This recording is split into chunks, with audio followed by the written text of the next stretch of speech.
I'm just going to hold this.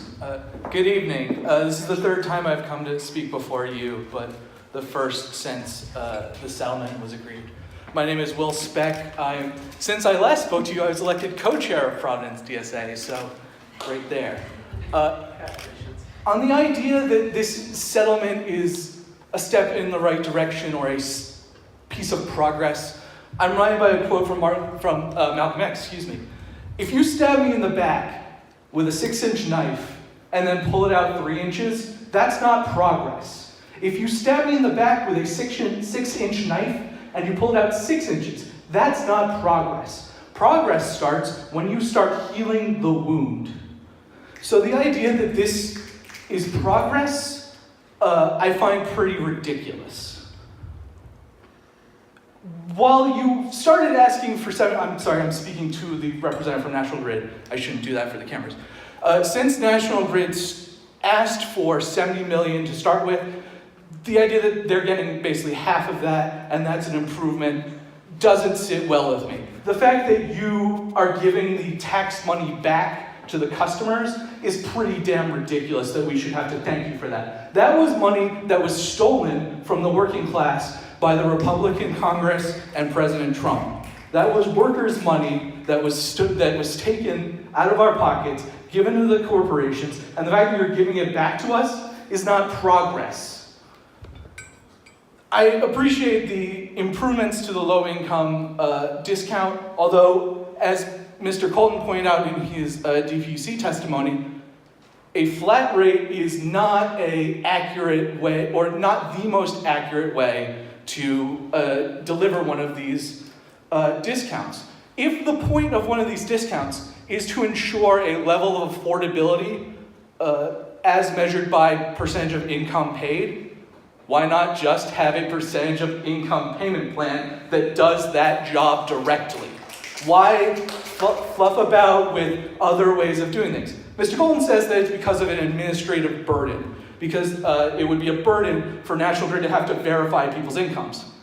I'm sorry, but that makes no sense to me. The nature of a low-income discount necessitates verification of income at some level.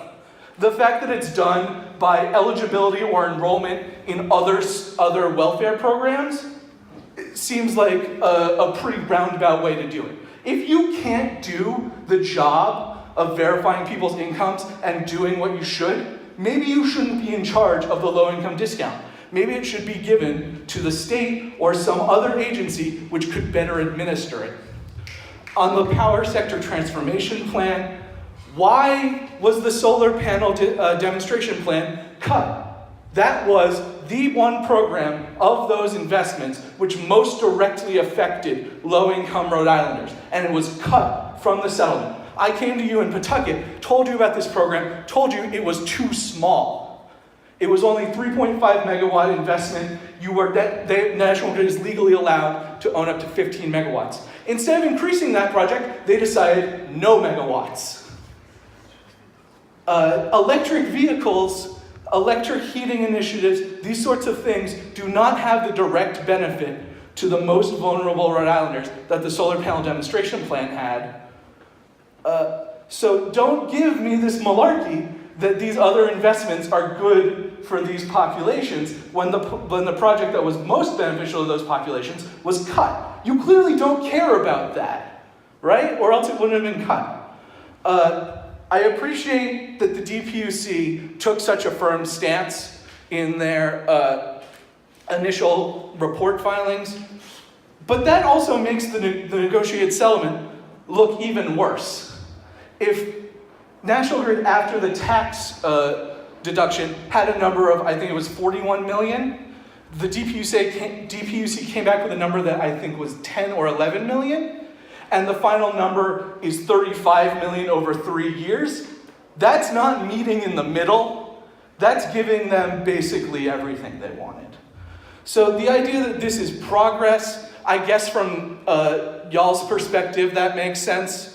But to the rest of us, to the man on the street, to the average Joe that's going to get their bill, this is not progress. This is a step in the wrong direction. And on a just basic level, very basic, This is a company which profits $5 billion a year. $2.25 billion of that come from their U.S. operation. I know that's National Grid PLC, not Narragansett Electric and Narragansett Gas, the phony subsidiary corporation. But if your parent company is making $5 billion a year, $2.25 billion from their U.S. operation alone, the idea that your Rhode Island operation is $34 million underwater makes no sense. Yeah, exactly. So if you actually are underwater on your Rhode Island operation, make your shareholders pay for it. Give them a little less money. If you don't, and if we rejected this rate increase, and what they say happened, which is that service would get worse, reliability would get worse, and just the overall system would get worse, that's not on you guys, that's not on us, that's on them for prioritizing their shareholders and executives' money over the proper maintenance of their customers' system. So if you want to take our money, take our money. But don't try and make us grateful for it. Don't try and tell us that it's some positive thing, that we should be grateful to be giving you more money because it means we'll get better service. It's a word I would rather not say on camera. So know this. Even if you pass this settlement, we will not stop coming for National Grid. Yes. We are not going to stop coming for National Grid until they leave our state. And when you leave, you can't take your wires and your pipelines and any of your facilities with you. You'll leave them behind, and we will use them. We will run them with the people of Rhode Island, by the people of Rhode Island, and for the people of Rhode Island. Thank you. Yeah. That I forgot to say. So I just want to start first by discussing the nature of this meeting and the need for public engagement. For those who don't know, this meeting is only happening because the Providence chapter of the Democratic Socialists of America demanded it happen. To be honest, we didn't think you'd say yes. So thanks for that. But I don't want the attendance in this room to reflect on us. We worked our ass off trying to get people to this meeting, hitting the streets, working day in and day out. So the attendance in this room is not a reflection on our work. I know we put in the work. It is a reflection on the lack of faith that people have in your body, in any regulatory body. So you need to recognize that, and recognize that you need to do more to build public trust, because right now, no one trusts you, and no one trusts National Grid. When we went out and hit the streets and talked to hundreds of individuals, we did not encounter anyone who had anything nice to say about National Grid. We did not encounter anyone who had a positive experience or thought that National Grid was a benefit to this state. We didn't encounter anyone who thought that National Grid was a partner, who had our interest and their interests aligned. People understand what's going on, which is that there is a monopoly corporation which wants to take as much money out of their pockets as they can get away with. And the only thing that stops them is a bureaucracy which is inaccessible to most people and which people don't have faith in.